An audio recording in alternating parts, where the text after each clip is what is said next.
Welcome back to a new week here at The Damage Report. It's a Monday, traditionally thought of as Frantastic, although I saw in the chat someone said that this one was Crantastic, so I guess we have some sort of Ocean Spray sponsorship or something like that. So I present to you my co-host, a sentient cranberry. Oh wait, no, it's Francesca. How's it going? How's it going, Francesca? Francesca Fiorentini. That's how it's gonna. Every year in quarantine, I just go backwards in letters, A, B, C, D. It doesn't work. It works. Yeah. Hi, John Idarola. What's going on, John? That was exciting. Very glad to have you here. I enter Mondays having basically done nothing. I haven't even thought for a couple of days, but you're fresh off of your show. How did that go yesterday? It was great. We had legendary environmental activist Bill McKibben on, as well as the man who portrayed Donald Trump in The President Show, Anthony Atamanuik. He created The President Show, and I did force him to read Trump's printed tweet in his Trump voice. I don't think he'll ever come back on the show again for fear of that. Probably but it's not. really fun. So yeah, listen to the Bituation Room, watch it at Franny Fio on YouTube. It's a good time. You talking about the press release that Trump put out? Yeah. Oh my God. Anyway, that sounds fun. Everyone definitely tune into that. So normally on Mondays, we plug two shows. We plug Francesca's show, and then for some reason, I always end up plugging John Oliver's show. I don't know why. Anyway, but as I was telling Francesca, this last episode about Tucker Carlson is must-watch television. You gotta see it. A lot of it's stuff that we've discussed. My theory is, and this is the most self-serving theory ever, John Oliver doesn't know this, mostly because he doesn't know that I exist. But we are the same person with the same basic missions in life. We seem to focus on the same topics. We cover the same stuff. His is better because he's talented and funny and all of that. Yeah, so what you're saying is John Oliver is like me, really. So anyway, back to me, full frame on Francesca. That's a John good point, Oliver actually. is me, and No, if we you cover the same combined- topics, but just with a fraction of the money. And I've been doing it also for many years. And really, what show am I on? What? Who's this? If you combined Francesca and me, I defy you to say that wouldn't create a John Oliver. That's all it is those two things makes John Oliver. But anyway. You with glasses, right, yeah, we are John Oliver. Hey, John? To give an idea of how unprofessional I am, the reason I'm not wearing my glasses today is I just forgot them at home.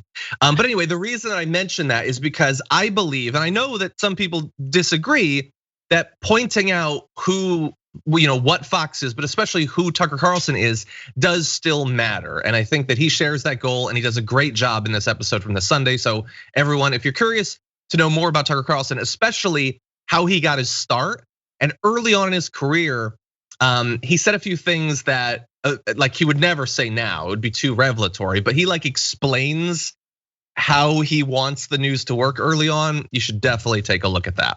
Ugh. Anyway, you know what else we're gonna plug?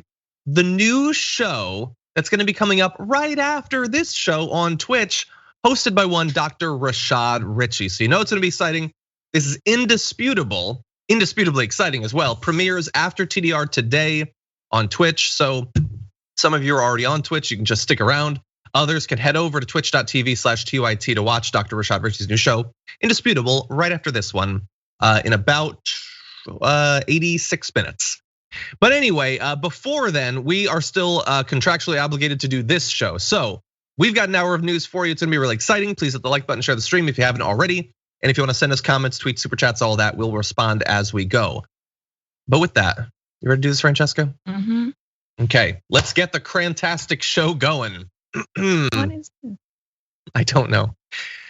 Andrew Cuomo is still refusing to step down, and a new poll shows that only about 1 in 3 New York voters thinks that he should at this point, but many Democrats have come out and called on him to step down.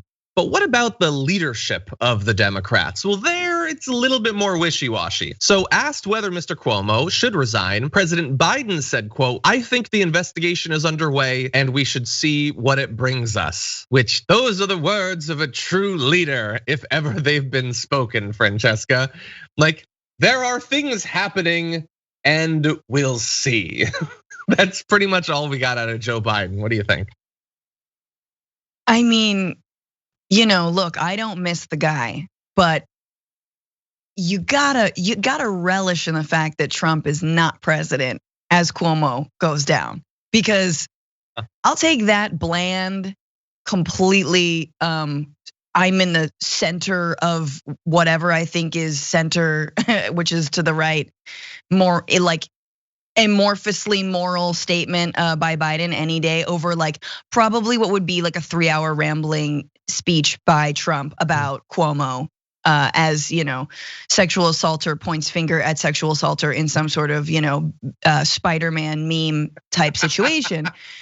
But yeah, for sure. I mean, I do think it's the right thing for Biden to do now, given especially that he's being padded by a lot of leading Democrats, including Pelosi, who once again is always like, search your heart. Like, oh God, Pelosi, nobody has a heart, not even you especially. No. Don't you know this? Well, technically she does. It's stored in one of those expensive freezers at her apartment.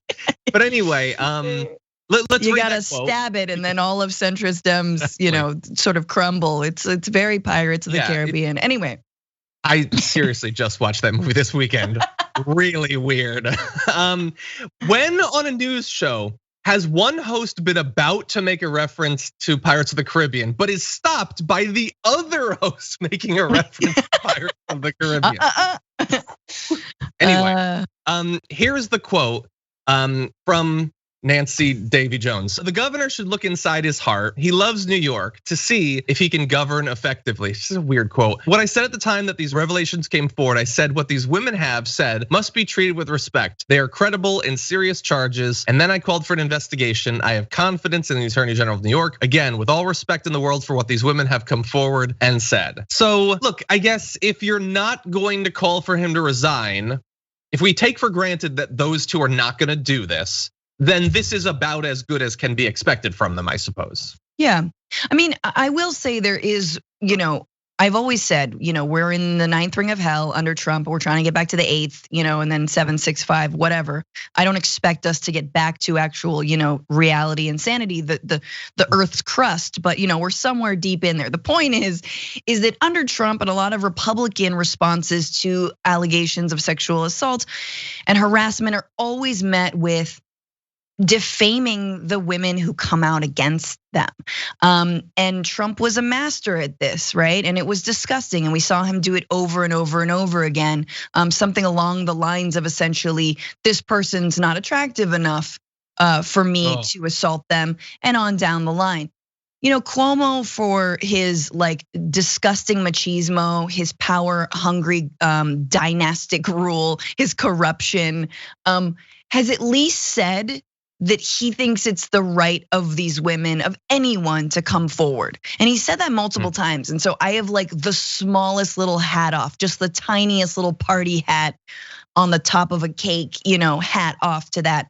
So I'm at least glad that Pelosi's also sort of, and that the line is like, people should come forward. You know what I mean? We need to understand that it's important to actually come forward with allegations, and that we support women and anyone who does. Yeah, I agree. Yeah, all of the surface level, not 100% explicitly misogynistic stuff is an improvement to not have that.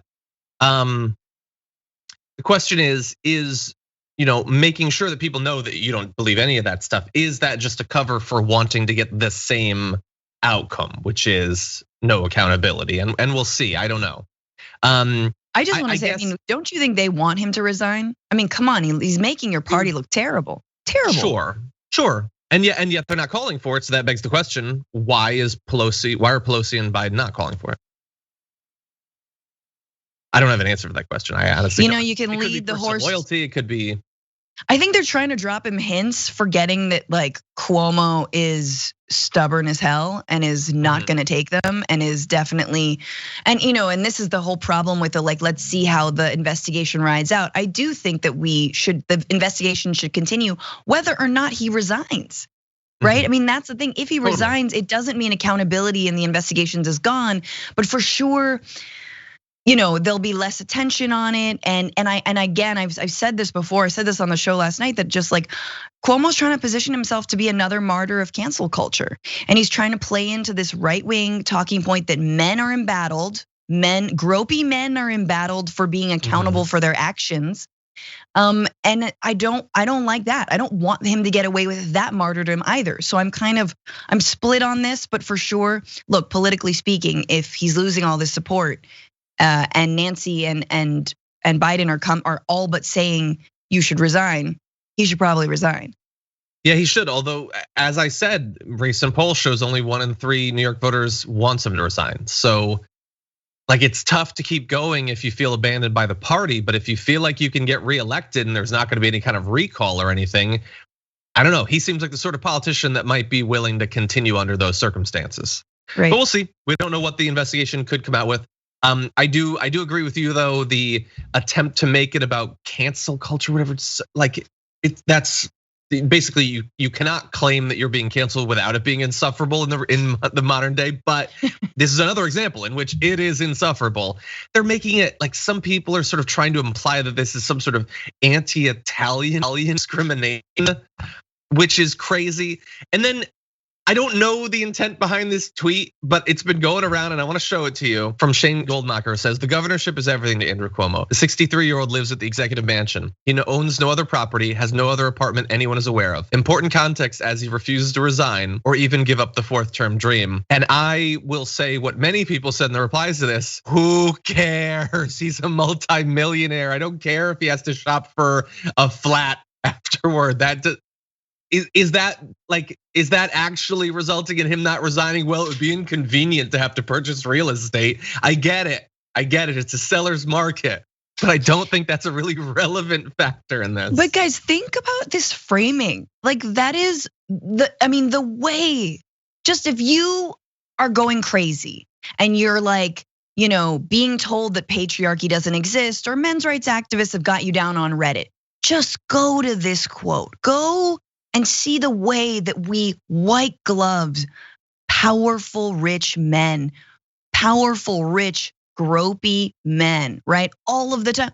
Well, look, guys, being governor is all he knows. That's why he should stay governor.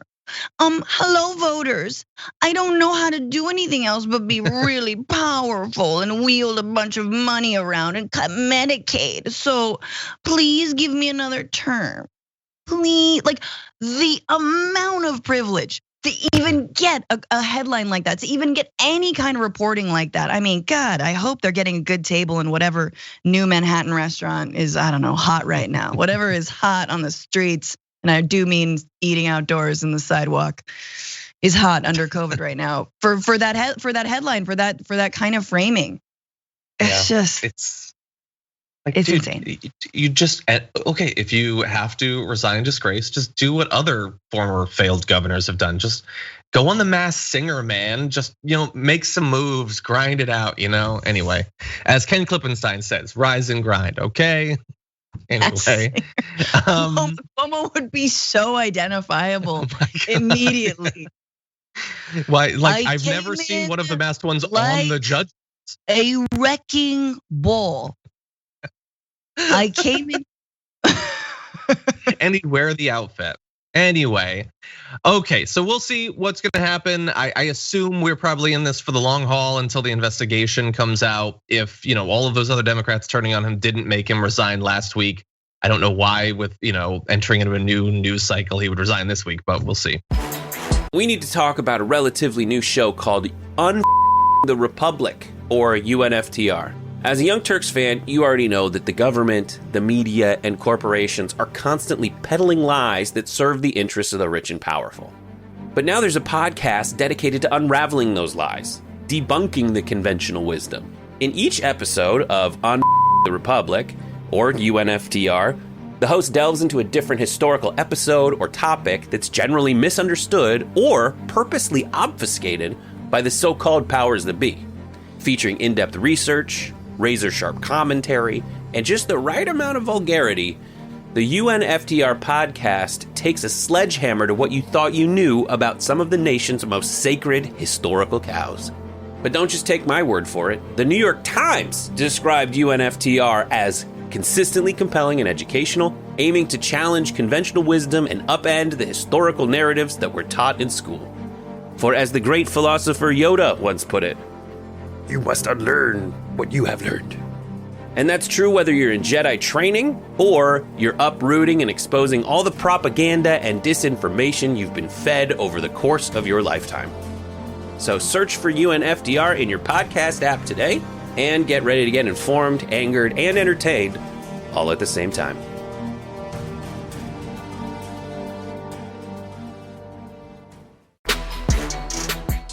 The US has been doing pretty well day by day in vaccinating over the weekend. Millions of people per day were actually vaccinated. But unfortunately, if the goal is to reach herd immunity through a combination of the regrettable huge number of COVID cases over the past year, as well as widespread vaccination, well, there's a big problem with that. And that is one demographic that seems to have very little interest in getting vaccinated. Now, there's vaccine skepticism to go around, but there's one group that stands out as the least likely to get it, and that is Republican men. 49% of whom said no when asked if a vaccine for the coronavirus is made available to you, will you choose to be vaccinated? This is compared to 30% of all adults answering no. So that's its own problem. But Republican men, even more so than Trump voters in general, Republican women, men in general, they are far more likely to say that they're not going to get it.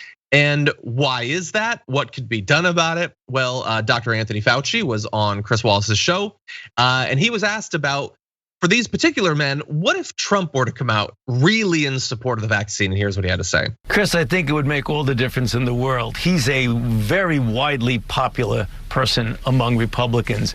If he came out and said, go and get vaccinated, it's really important for your health, the health of your family, and the health of the country, it seems absolutely inevitable that the vast majority of people who are his close followers would listen to him. He's such a strongly popular person. I cannot imagine that if he comes out that they would not get vaccinated. It would be very helpful to the effort for that to happen. I'm very surprised at the high percentage of Republicans who say they don't want to get vaccinated. I don't understand where that's coming from. This is not a political issue. This is a public health issue. And the history of vaccinology tells us, when you look at smallpox, polio, measles, all the things, that vaccines have been so incredibly helpful in getting us out of difficulty with those infections. I just don't get it, Chris, why they don't want to get vaccinated. So, the stuff in the latter half of that was certainly interesting. We could diagnose that, or we can go over it a little bit. But where he says in the beginning about Trump, Francesca, how complimentary towards Trump was he there? He's such a big, powerful, popular man. It would be such a strong move to approve of the vaccine and all of that. So many big, strong men I know are getting vaccinated. They get it right in their big deltoid muscle. Is this the deltoid? I don't know. I don't have it. Close. They just get it right in there. Yeah. That's what the big strong men do. If you're suffering from low T, get a big V, I guess. That's the ad that we're gonna release. So it seemed like that was targeted to make it an appealing prospect to Trump, but maybe perhaps undercut a bit by the fact that he was talking to Chris Wallace. I don't think that when it's Chris Wallace and Fauci, Trump is watching TV at that particular moment. I think he takes that moment to go get another Diet Coke.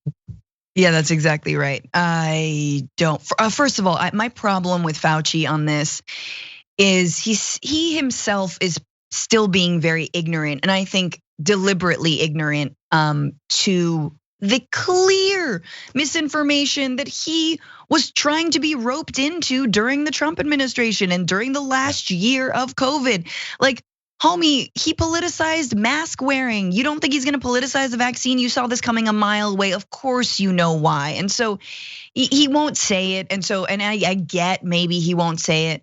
But I think there's a way to say, look, this is what happens when leadership does not show confidence in science and does not show confidence in the body of work that myself and many, many others have studied for decades and decades that have led to blank, blank, blank, like the, stamped out smallpox or whatever it is. Like, tout your achievements, talk about things, but the sort of like, I really couldn't guess why.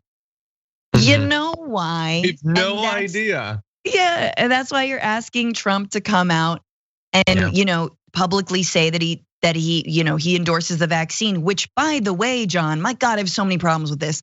Like, which is it, right? Like, Trump just touted that he gave Americans the vaccine in his official letterhead tweet, but he won't actually come out and either say, I got the vaccine and you should too, but he wants credit for it. I don't get how any of this works.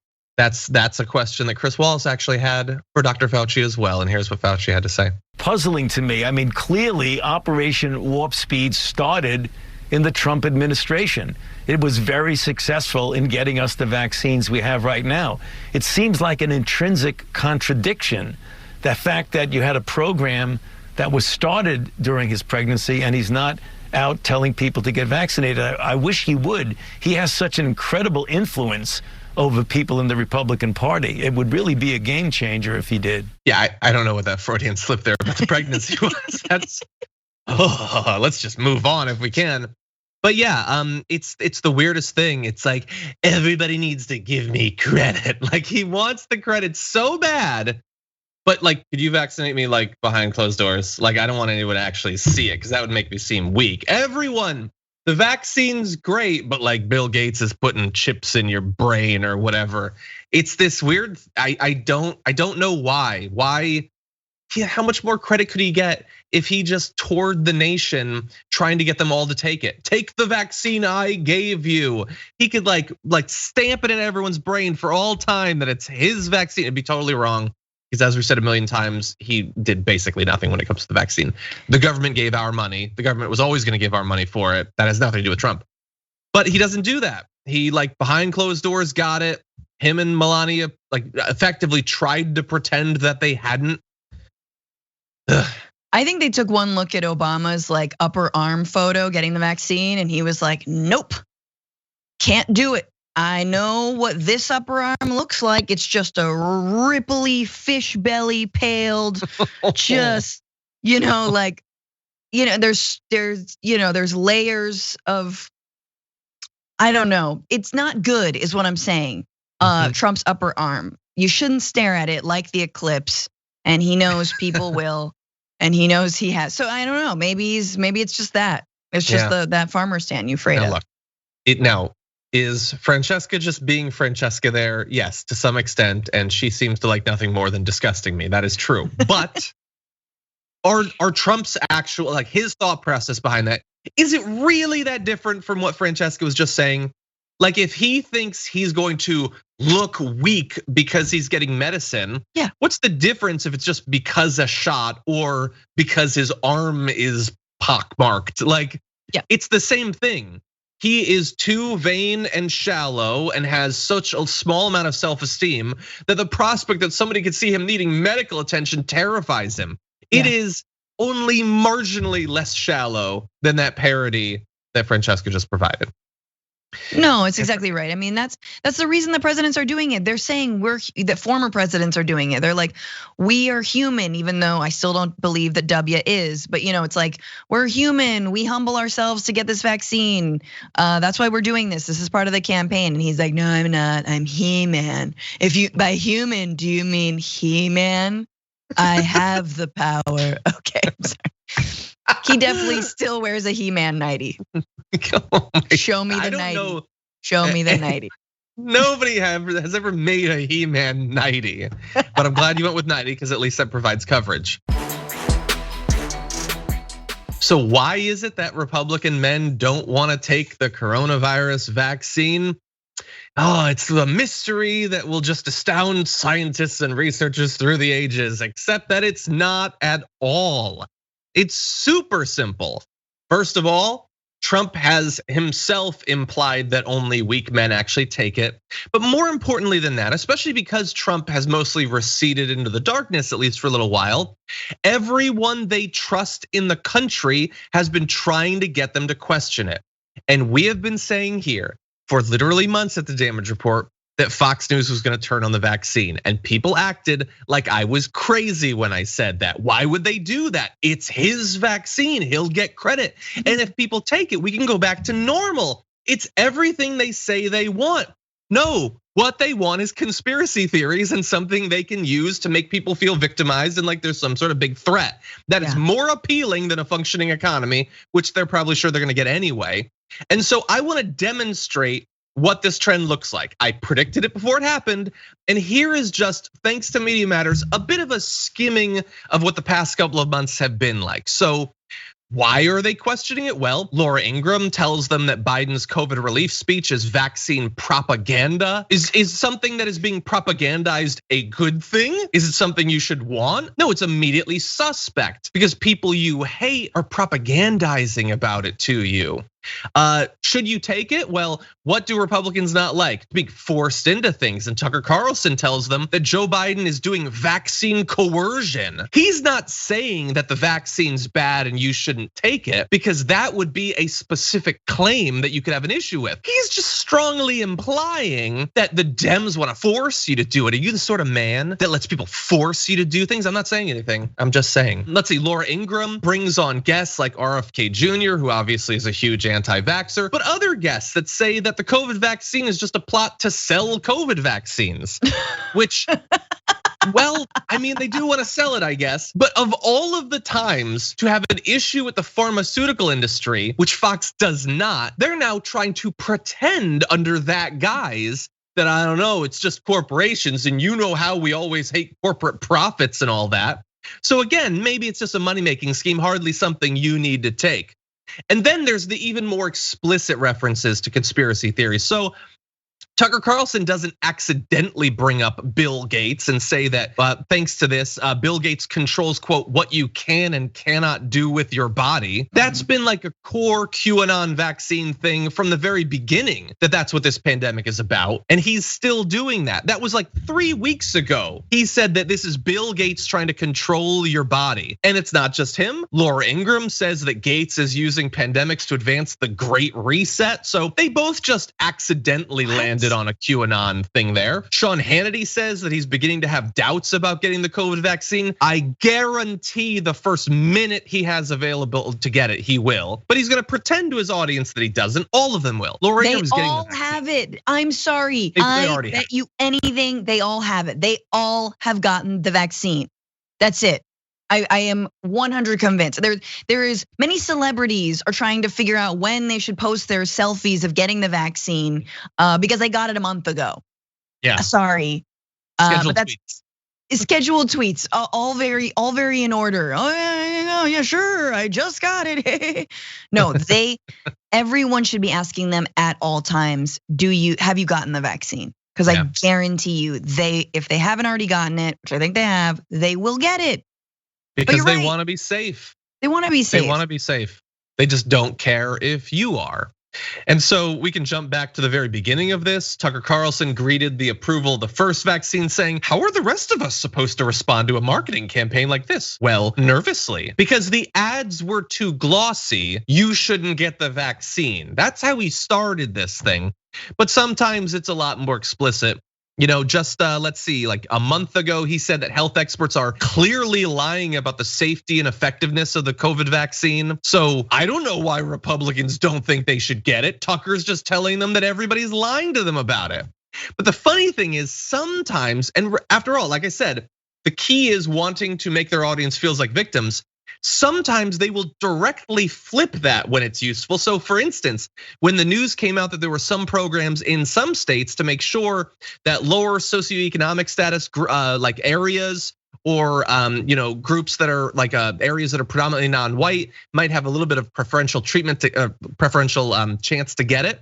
He did a thing calling that eugenics against white people. So when you give the vaccine to black and brown people, you are doing a Holocaust on the whites. But when they have access to it, they're probably just trying to make money and they're lying to you. You shouldn't take it. So it really does depend on the day whether the vaccine's good or not. God. But anyway, look, how can anyone be surprised by this? It has been a multi-month campaign from all of the biggest names at Fox to make people as suspicious as possible about it.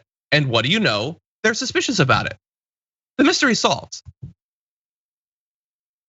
Take them down. I don't care. I'm like, I don't even, I'm done. Take Fox down. This is our campaign. I mean, this is the struggle of our lifetime. That and climate change. We got 8 years to stop climate change and to stop Fox News. I am very much convinced of this. But like, of course, they're gonna lie to their audiences over and over again. And that's partly why I also think that this vaccine needs a massive campaign from the national government, the federal government. Like, this is not about going and traveling around the country, which Kamala Harris and Joe Biden are doing, which is fine, but like, that's not gonna get me to get the vaccine. If you're like, hey, Rihanna's giving a free concert to everyone who's got the vaccine. Oh, I'm gonna get the vaccine. You know what I mean? Like, there are ways you can convince people. Hey, here's my suggestion. Remember all the like sort of misogynistic, problematic Axe body spray ads during the early 2000s?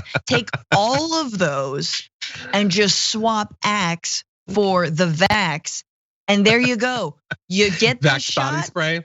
Yeah, Vax body spray. Girls are just all up in your pecs. You know what I mean? Girls are just, they're just topless women are chasing you off of cliffs, as a Monty Python sketch literally does. But like, this is what we should be doing. I'm serious. Like, you want to go clubbing? Get the vaccine, and then just do this. Just constantly repeat that. It's not about appealing to people's like, well, the community must be, inoculated. No. Get the vaccine, get laid.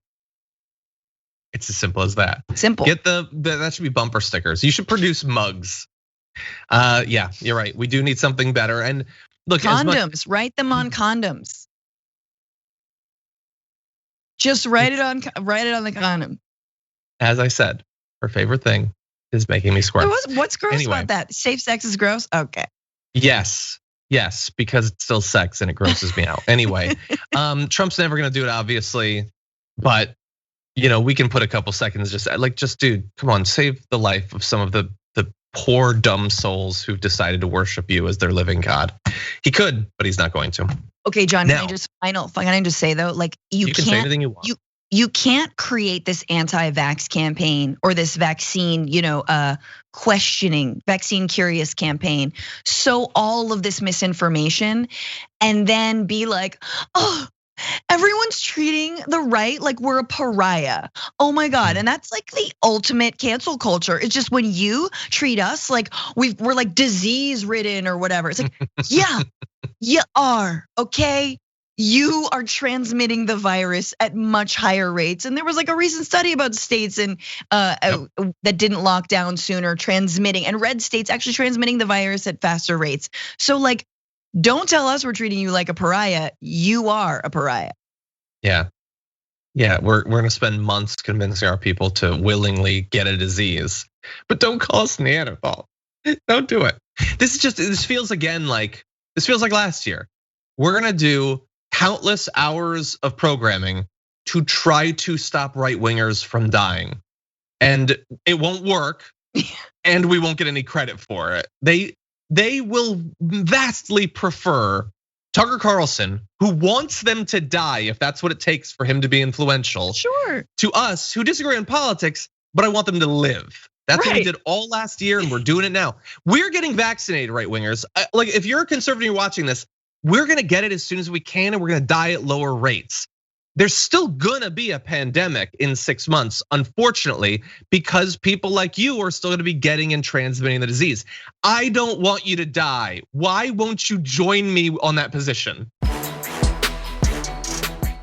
been a lot of recent polling. There's been a lot of recent polling about the vaccine and about the coronavirus. And people focus, I think rightfully, on the fact that Republican men don't want to get the vaccine. But there's one other result that I found fascinating. And that was from a new Yahoo News YouGov poll that asked, do you believe the threat of coronavirus has been exaggerated? 58% of all respondents said no, which is good. 30% said yes. Among Republicans, 57% say that the threat is exaggerated, and only 30% say it is not. And that is after, let's get the number, 534,476 people, as of when we're filming this, have already died.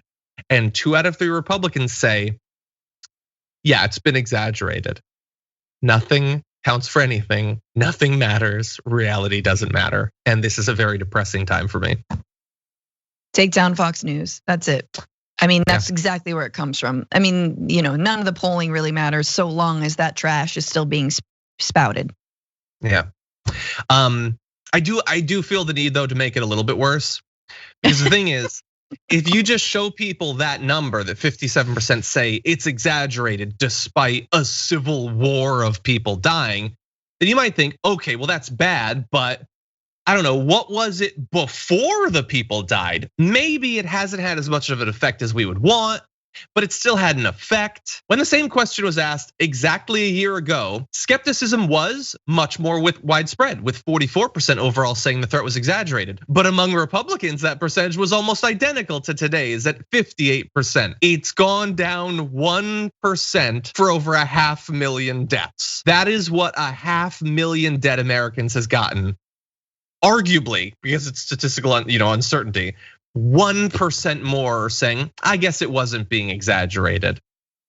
And I don't know, when I see that, I think we're supposed to have a public debate about whether it makes sense to raise a certain tax, or we're gonna look at the average temperature, over a period of time and try to set climate policy based on it. We're supposed to talk about facts and believe that that can be the basis for a functioning democracy, when a mountain of corpses has no effect on whether they think that it's exaggerated. Not do you think we should have universal basic income as a result of it? Not specific political stuff, just was it being exaggerated? And they still think that it was after so many people have died. This is why representative democracy might be a good thing. This is why when you have 51 senators, you got a mandate. And you got to abolish the filibuster, and you got to bring us back to reality. That's why. Because some people, look, not everyone answering a landline on a Republican YouGov poll or whatever that was is gonna know the next steps to take to stop climate change and create jobs and stop a virus.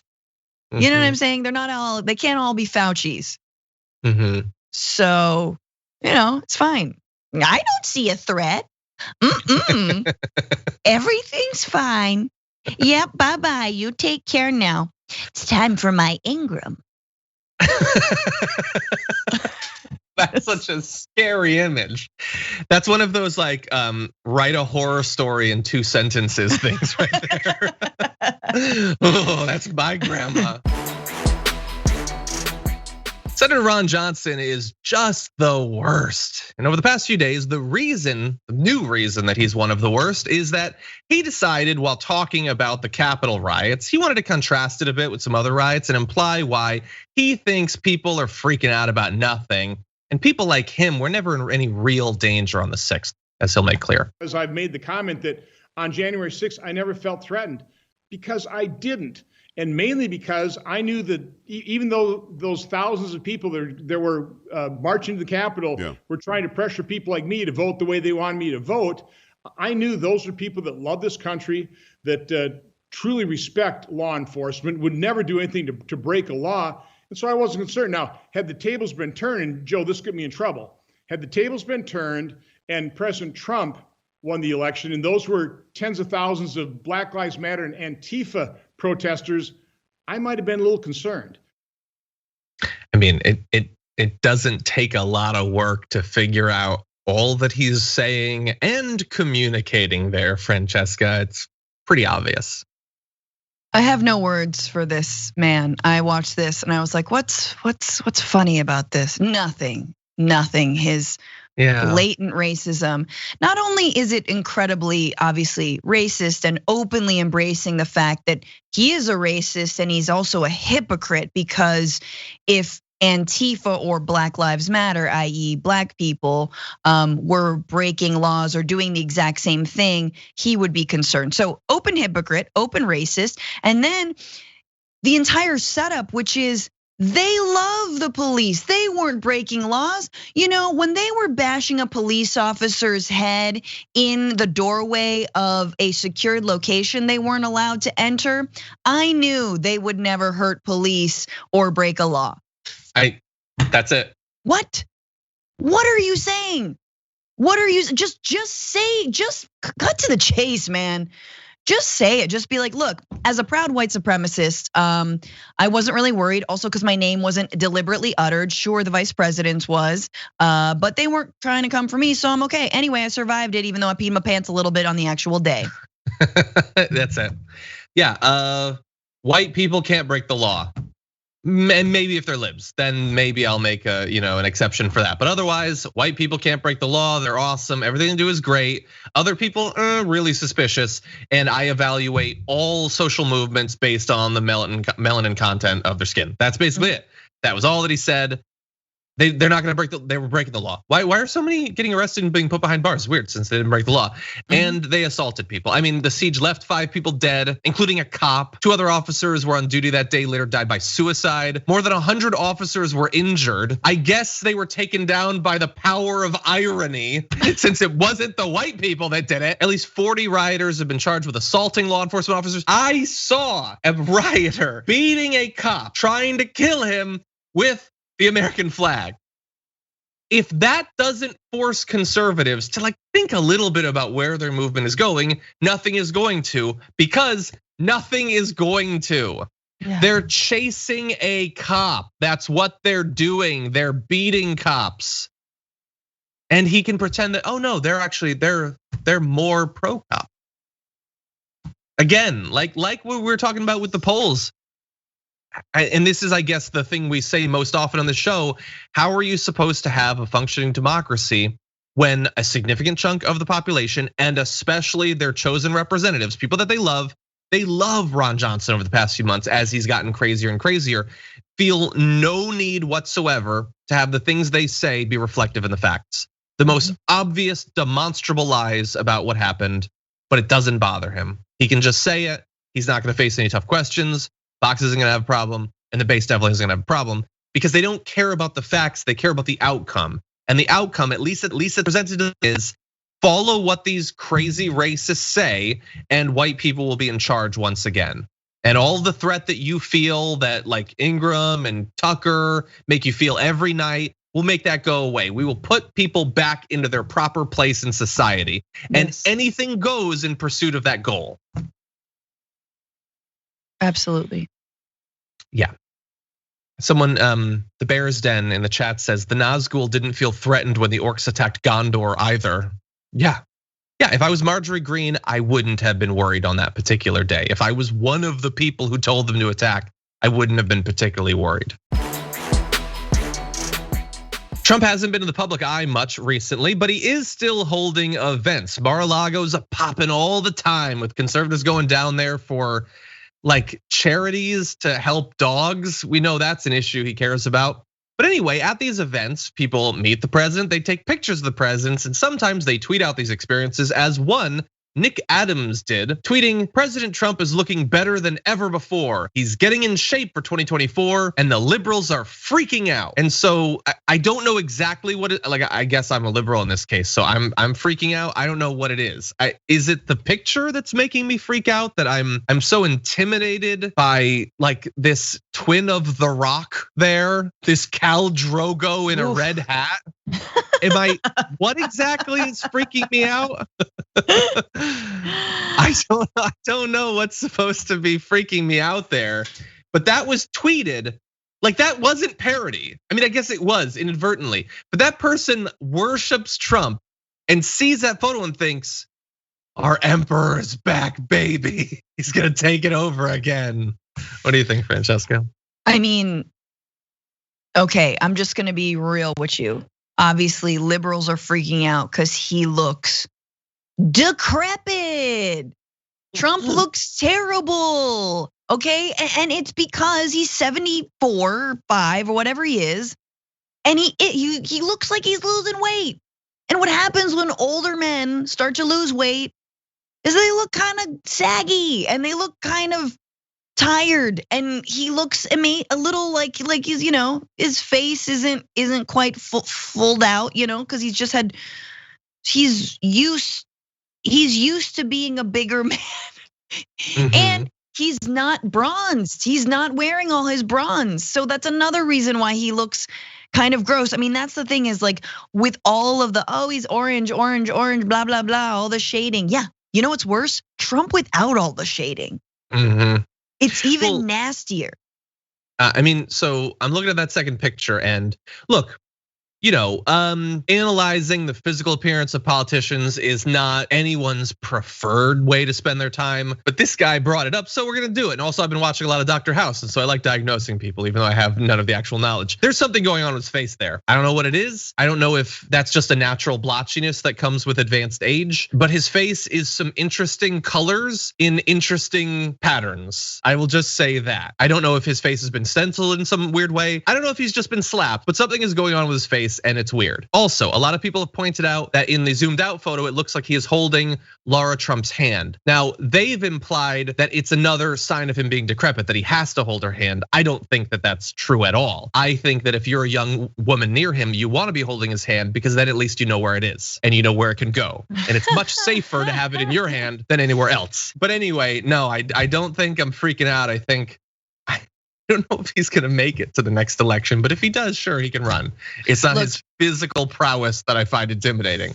No, and guys, and I just please stop like with the like you're body shaming, you're being, bigoted against elderly people. No, I'm being bigoted against a bigot. I'm being bigoted against a terrible white supremacist that oversaw an incredible rise in Nazism, American Nazism that is not dead yet.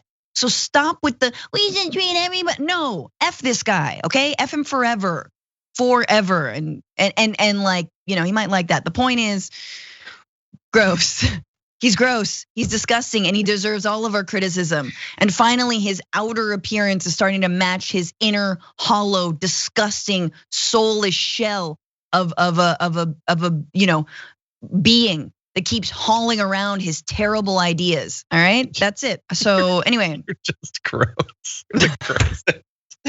Anyway, so this obviously has not been, the most newsworthy stuff, but let me tie it into the news because I want to remind people that we are still learning more and more about what's being termed long COVID. It's the long-term health implications of it. So I just want you to bear in mind that millions of Americans are going through what almost certainly behind the scenes Trump is going through, which is you can say that he's like getting in shape.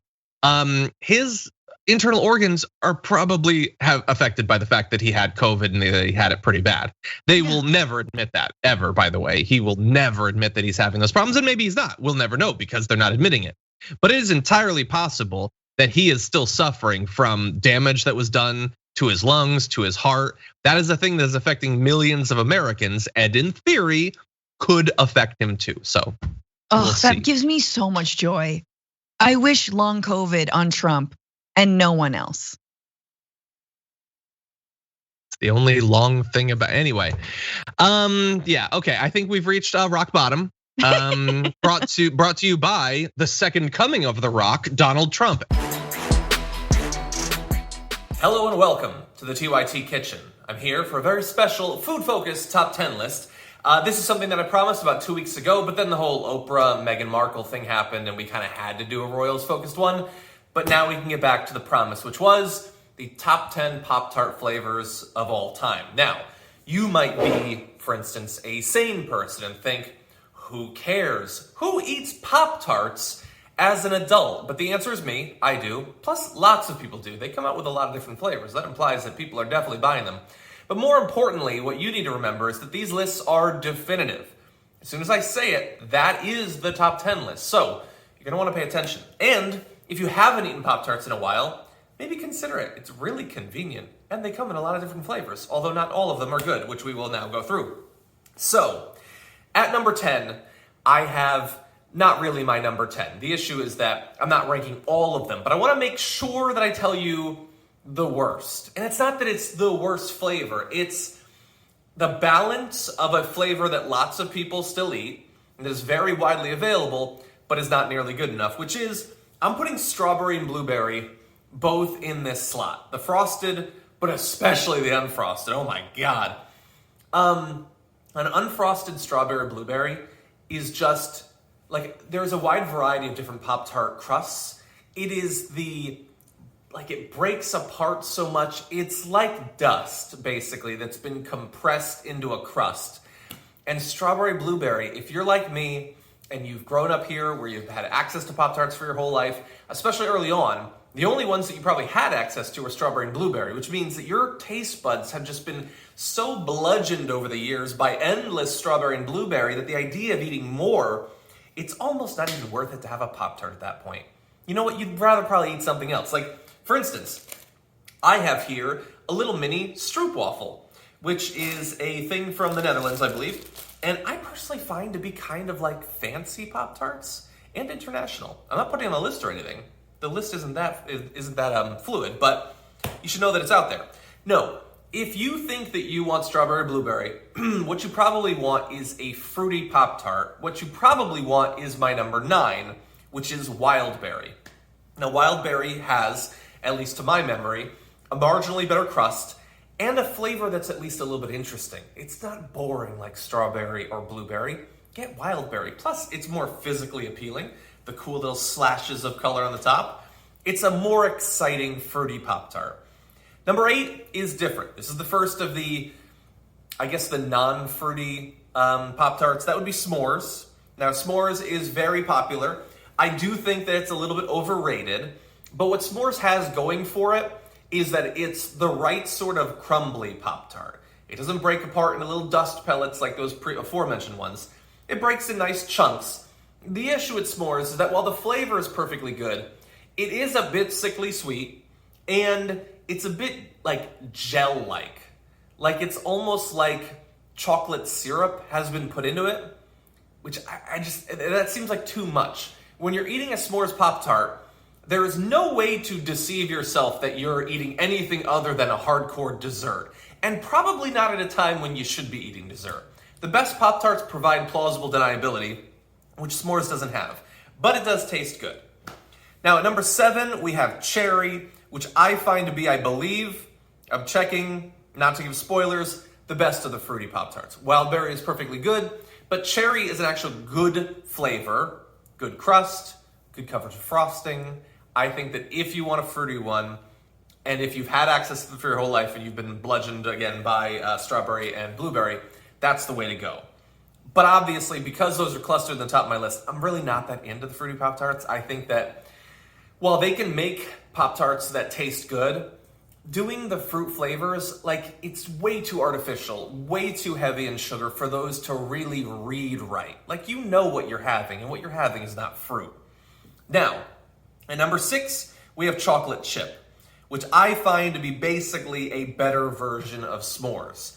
They're both, I don't really have the vocabulary necessarily to describe it. The way that they crumble is very similar. There's another one on my list that's up there as well.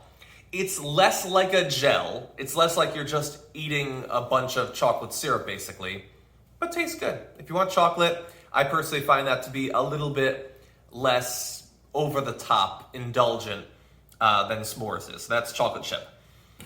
Now, I say that, the next one is perhaps a little bit more indulgent, and that is chocolatey churro. Now, this is not a flavor that you necessarily can get anywhere, certainly not everywhere, but I have fond memories. I personally think anything plus cinnamon is better than it otherwise would have been. Churro is one of the best flavor profiles in the world. Again, I don't know if it's even available anymore, but it deserves to be remembered, damn it. Number 4, I'm gonna have to give credit to the audience, actually, because I had never had Pop-Tart Bites before. It's debatable whether it should even be on the list. It's not really a Pop-Tart, it's a bite, but the brand is the same, so I'm gonna go with it. So these are bags of little mini Pop-Tarts, little bite-sized things. And when I was told that they have it in brown sugar cinnamon, which I always like, I thought that could be good. But is it really gonna be a good ratio of crust to filling? Like when it's shrunk down to that size, isn't it gonna be just too much crust? But it's not. And in fact, it's not the same sort of crust as the regular brown sugar cinnamon. It's actually quite good. And I would say the amount of food that you get, probably more reasonable than eating like a whole thing of brown sugar cinnamon. That's a lot of calories right there. But that is my number 4. Number 3 continues the trend of cinnamon. That's the cinnamon roll. It's just good. And this one is partially being included because I know that both our producers, Marissa and Sophie, are big fans of it.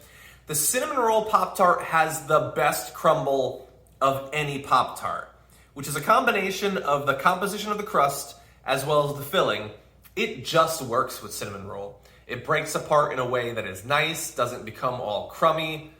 It has a nice cinnamon flavor, so you can't go wrong with that. Number 2 is, I believe, the newest on the list. That is Fruit Loops.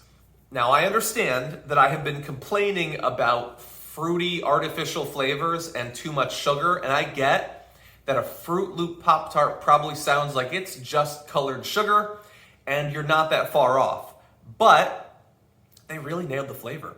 Like some flavors, when they put it in a different type of food, doesn't actually translate very well. This one does. It tastes like Fruit Loops, and it turns out that's not a bad thing. Even when it's not in a bowl and there's no milk there. It's got a good crumble. It doesn't really taste fruity, so I don't think that I'm really backtracking on my claims earlier. Like Fruit Loops have nothing to do with fruit, but it's not bad. I think it's pretty good. And it's not the sort of thing that I think most people would probably try because, you know, we're adults. Why are you eating Fruit Loop Pop-Tarts? But maybe give it a go. And number 1, if you've been watching the show for a long time, you're probably not surprised by, and especially considering my number 4, it's brown sugar cinnamon, which I have had access to for about as long as blueberry and strawberry, and yet there's something about it where I just can't get sick of it. I think a brown sugar cinnamon Pop-Tart is not subtle in any particular way. It's a huge amount of sugar and calories. That's basically all it is. That said, it's not like a really sickly, fruity flavor. It's not like you're eating chocolate. In comparison to the other 2 normal ways that these Pop-Tarts go, it is the most subtle of them. I mean, you're definitely eating dessert, and yet it doesn't punch you in the mouth. I think it's a little bit easier to justify. And it's just appealing to me. I don't know if it's the crust. I know my theories about how different the different crusts are. Not a lot of people believe that that's actually true, but I will go to my grave fighting for that. It's got a good crust. It's a very solid consistency. It's like a brick, really, which doesn't sound good. And yet, I guess if you put cinnamon on a brick, it's not that bad. And so there was really no question in my mind that that would be number 1. All the rest, I had to really think about it and figure it out and do a little bit of research to make sure that I wasn't forgetting any of the, like the chocolate churro that I haven't had in a while. But there was no question. It's going to be brown sugar cinnamon. And if I redo this list in like 5 years, the others might change. I have a feeling that one's probably not going to. Anyway, thank you everybody for being here. This was a weird one, huh? But anyway, people seem to want to know what it was, and there's nothing I love more than making these top 10 lists in response to requests. So if you'd like, in the comments below this one, you can put requests for future ones. You can always tweet us, of course. And I want to thank you for being a member. Our members of Tier 2 and Tier 3 are what make this possible. So as always, thank you for supporting the show and the network. We are now in the 2nd week of the trial of former police officer Derek Chauvin, the man who knelt obviously on George Floyd's neck just about a year ago and began such a massive tide of social activism, an entire movement. So what can we expect as we go forward? How long is this process going to be? What is the possibility that something like justice will emerge out the other end? Well, we're very lucky to be joined once again on the program by civil rights attorney Charles Coleman Jr. Charles, how's it going? John, how you doing? Pleasure to be here. Thanks for having me back. I'm always glad to talk to you, and especially glad to talk to you about this because these trials can be complicated and they can be lengthy. We're still in the jury selection portion, which I've heard that it could last up to several weeks, correct?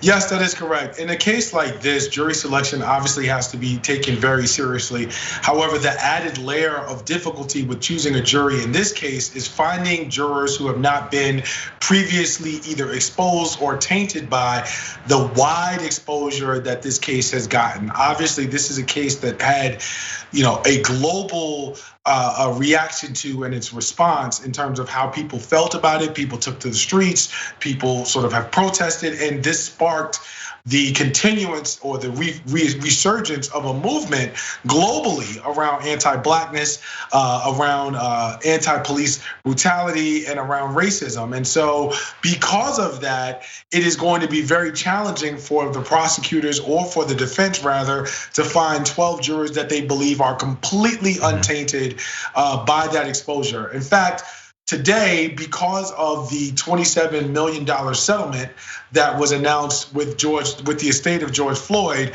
in the middle of jury selection, his defense attorneys have actually now moved to have the trial moved to a different venue, because they don't believe that it's even capable or possible for getting a set of unbiased jurors where the trial is set to take place currently. Yeah, I can certainly understand that. I mean, there are few things that have been talked about more over the past year, but I wonder too, like, let's say that you were able to find people who hadn't paid a lot of attention to it. Like, I wonder, wouldn't those people almost necessarily be biased in some other way? Like, I feel like being so detached from the news wouldn't be randomly distributed across the population. Like, I wonder if there would be some other things that'd be correlated with having no idea what's been going on in the country over the past year. What are your expectations for the jury? Are they going to be able to find a group of people? Do you feel like that the jury in some way could end up being biased in one way or another here? Absolutely. I'm going to speak from my experience as a prosecutor, as well as my experience as a civil rights attorney on this one. Just someone who has tried a bunch of cases before. The reality is that there is absolutely no way that you're going to find 12 jurors and then anywhere between 4 to 6 or 8 alternates who have not all, at one point or another heard about or know something about this story. And to your point, the idea of a completely unbiased jury is a farce. That is a fairy tale. And if someone was so disconnected from the news that they had not heard anything about this case at all, it would concern me as a lawyer on either side at the end of the day, because one of the things that I used to talk about as a prosecutor and even as a defense attorney, on the civil side, is to say, I need you all to employ your common sense. Like, I need you all to come to here and bring your real world experience and the things that you already know about life and apply them to the facts as they are presented to you in this case. Well, if you're that disconnected from the news, that you don't know anything about George Floyd or this case, or you just are blind as to the issue of police brutality, that to me threatens like the common sense scale that I just talked about in a way that I would not want on my jury. At the end of the day, the question is going to really have to be, and this is the most fundamental question in choosing a jury in any trial, are you going to be able to be fair and impartial as to the facts of this case? And I mean, at the end of the day, that is the standard. That's all that any attorney or judge can ask for. I mean, there are obviously other questions in voir dire that may give people a sense as to whether they're qualified or whether they're a good fit. And you can use your strikes, your preemptive strikes on both sides to disqualify jurors who you're just not comfortable with. But fundamentally, that's what it's gonna come down to. Are you able to be fair and impartial about the facts of this case as they are presented through the evidence at trial? So it's certainly a concern in this case. And I know there are a lot of concerns about the ability of juries in general to be anything like impartial when it's a case like this, where a white person, a cop in this case, kills a black person. I want to read a quote that from The Nation. Elie Mystal wrote this, saying the jury system is set up by white people, and one of its primary functions is to let white people go free when they kill black people. Maybe that system will fail this time, allowing justice to be done. I mean, I think people who've paid attention to cases like this in the past know that the vast majority of the times there's no consequences for the cop. What part do juries play in producing that pattern? And do you think that it might be different in this case? I think juries play a significant part. Obviously, I think that there is a conversation to be had here around the systemic nature of how our criminal justice system works and systemic inequity and how it works. So what do I mean there? I mean that there are a number of different parts. You have to examine on a larger scale, stepping back from this trial and looking at trials in general, and talking about some of the outcomes that we have seen. You have to examine the relationship between prosecutors' offices and police. And then you have to examine sort of the relationship between those entities and then the bench. And because of that, they all have an impact. And that's why I use the systemic example, because the judge is gonna, the prosecutors are gonna dictate what charges they may or may not bring. And then the judge is gonna dictate what evidence may or may not come into court. And then finally, what charges they may or may not instruct about. And so when you talk about the function of the jury, which is supposed to be the fact finders. They are supposed to be the ones who determine the fact. And the judge is supposed to be the person who gives you the law to which you apply the fact and you ultimately reach a verdict. All of this is a system that is interlocked. And so, while I don't necessarily disagree with that quote, I think it raises a larger question as to what does justice actually look like within the midst of a system that is wrought with inequity. Mm-hmm. What does justice look like if you already have a system that is already imbalanced with bias inherently within it? Yeah, you mentioned there the choosing of charges. Last week on Thursday, the judge reinstated a count of third-degree murder. What did you think about that decision? I thought that this was a very good decision for Keith Ellison and his team and the prosecutors. I think that ultimately the third degree, which is essentially the reckless, is something that gives them an opportunity to get a homicide conviction. I didn't necessarily know that they were going to get a murder conviction. The murder too is possible, but from a statute perspective, in terms of reading the statutes one next to the other, I think that if they are not able to get murder 2, they certainly can make out murder 3 a lot more easily. And because of that, that is their best shot, in my opinion, looking at the facts as they are and considering what evidence is likely to be admitted and what evidence may be kept out. I think that's their best shot at being able to secure a murder conviction in this case. I know that it's obviously a huge question and it's a lot of speculation, but do you have any idea or any prediction about what the defense might look like, considering what we know about what happened, the fact that you can watch it happening in real time? How do you defend Derek Chauvin in this case? I think that they're going to rely on the medical report. I think they're going to try and basically make the argument that perhaps there could have been some other factor which may have contributed to his death. I think that they may go, if they're losing their battle, I think that they may try to go toward intent. There's not a whole lot that they have here, but I think that from a legal perspective, intent is probably their biggest sort of play, and it's possible, very, very, very, very possible, but not necessarily likely, that they may, in order to buttress the intent defense, talk about the fact that there were 3 other officers who were present who did not necessarily see that there was anything wrong procedurally with what Chauvin had done in terms of his actions and his conduct at the time. So because of those things, they may sort of hang their hat on intent and hope that they may be able to get some level of reasonable doubt in the minds of the jury based off of that. It will be interesting to see whether the prosecution ultimately goes for top count or gives the jury an out. And what I mean by that is, when you're a prosecutor, you have to make the decision as to what charges you want to be read to the jury. And in some cases, you may opt not to have lesser charges. You want to go for the home run because you don't want the jury to sort of come back with a lower charge because the option was available and they were trying to sort of split the baby, proverbially speaking, and give the prosecution something without taking away from the defense. If they do that, if they go sort of all or nothing and they go top count, that's it, murder 2, or just murder 2 or murder 3. Now they put the jury in a position where if for some reason there's an issue around intent, that it's harder to get the murder 2, and that's the value, going back to your previous question, of the murder 3, because the murder 3 has less of an intent component there that will still allow them to return a murder conviction. So it all sort of comes full circle. Interesting, and I'm sure that we'll be checking in as we go. Do we have any idea of what the timeline might look like for this, the entirety of the case?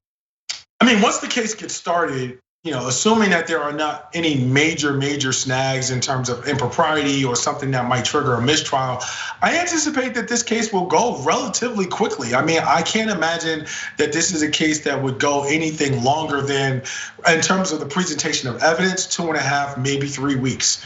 I think that for a case of this magnitude, and that's stretching it. I think that for a case of this magnitude, if the judge is moving efficiently, making reasonable rulings on evidence that are not significantly challenged, like I said, barring any sort of mishap that would trigger a mistrial or something that would cause a serious halt in the proceedings, this is a case in terms of the presentation of evidence and arguments from the opening to summation. I see no reason why it should go beyond 3 weeks at the most. Okay, that's actually quicker than I expected. But as I said, hopefully we'll be able to check in as we go through, see if some of your predictions about the defense might be true, if there's any curveballs. But regardless, Charles, as always, we appreciate you joining us. Thanks, John. I'll be watching just like you.